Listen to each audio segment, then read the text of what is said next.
Olá, como vai? Seja bem-vindo ao Paraíba Tem, um programa criado pela Federação das Indústrias do Estado da Paraíba, com apoio do SESI e do SENAI. Hoje a gente vai conversar sobre a cidade de Campina Grande, a segunda maior cidade do estado da Paraíba, que agora recentemente, dia 11 de outubro, completou mais um aniversário. E eu começo dando as boas-vindas ao nosso comentarista, o presidente da FIEP, Boega Gadelha. Como vai, presidente? Seja bem-vindo.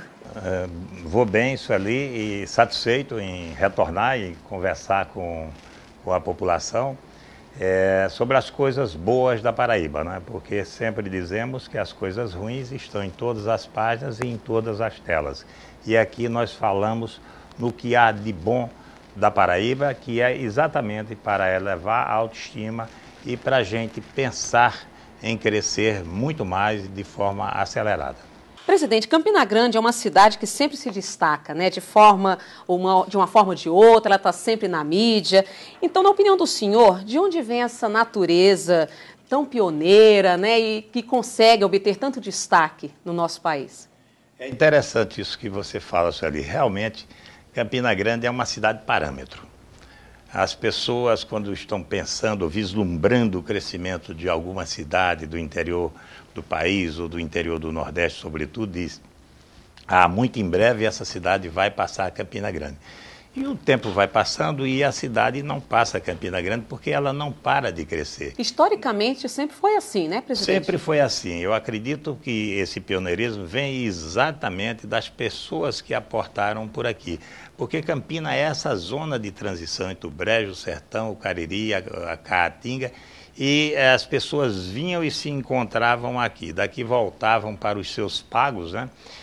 Vinham em tropas de burros, vinham fazer trocas de mercadorias, que é aqueles que vinham do litoral trazendo coisas que vinham nos navios, que eram produzidas também no litoral, como é o caso do açúcar. E do interior vinha alguma coisa de gado, então vinha aquilo que era produzido no sertão, as trocas eram feitas aqui, e esse pessoal era empreendedor. Então os que resolveram ficar por aqui tinham já aquela mentalidade mercantilista de comércio, eram assim muito ativos, e de forma que se criou essa mentalidade, essa cultura de um povo trabalhador e altivo. Alguns setores mais ativos da indústria campinense, como o têxtil e o calçadista, sofrem muita concorrência, especialmente da China. Como é que o senhor analisa o comportamento desses setores diante dessa concorrência tão forte? O mundo todo está sofrendo uma pressão assim inevitável da China, ou eu diria que seria evitável se o mundo todo exigisse o cumprimento da responsabilidade social pelos chineses nas suas fábricas, nas suas empresas. Porque sem o cumprimento das responsabilidades sociais, realmente nós vamos ter uma diferença muito grande. Se eles não pagam encargos sociais, se eles não pagam impostos, evidentemente que a concorrência será sempre desleal.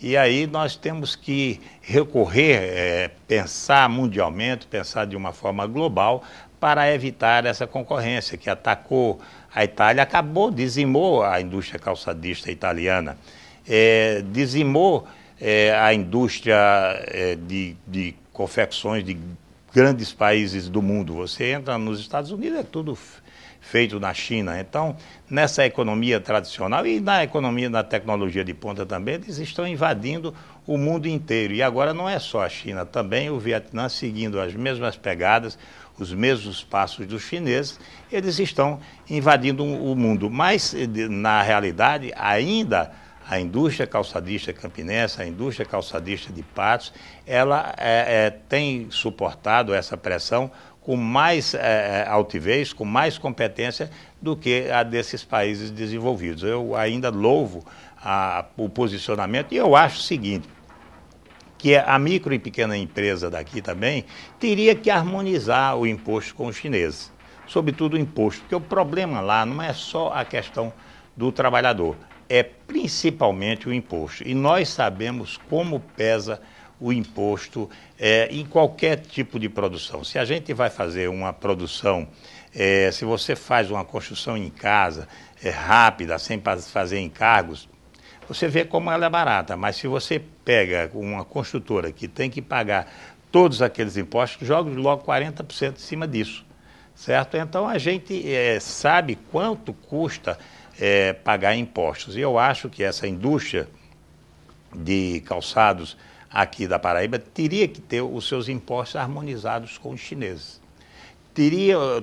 Nós teríamos que ter a nossa confecção, os impostos de confecções aqui em Campina Grande e em toda a Paraíba, harmonizados também com os de Toritama, Santa Cruz do Capibaribe e outras cidades que praticam esse tipo de negócio com impostos muito baixos ou praticamente sem impostos, né? Eu acho que em Pernambuco, aquele triângulo ali das Bermudas, o imposto desaparece em Santa Cruz do Capibaribe, Toritama e Caruaru, e aí fica difícil a gente competir. Nós sentimos quanto caiu as micro e pequenas empresas desse setor de confecções, tanto em João Pessoa, Campina Grande, Patos, Souza, Cajazeiras, por conta de impostos. Então, é isso que a gente tem que fazer, conseguir uma forma de harmonizar, porque senão nós não vamos competir. Porque se nós harmonizamos nas micro e pequenas empresas, aí nas grandes, como as grandes chinesas pagam impostos,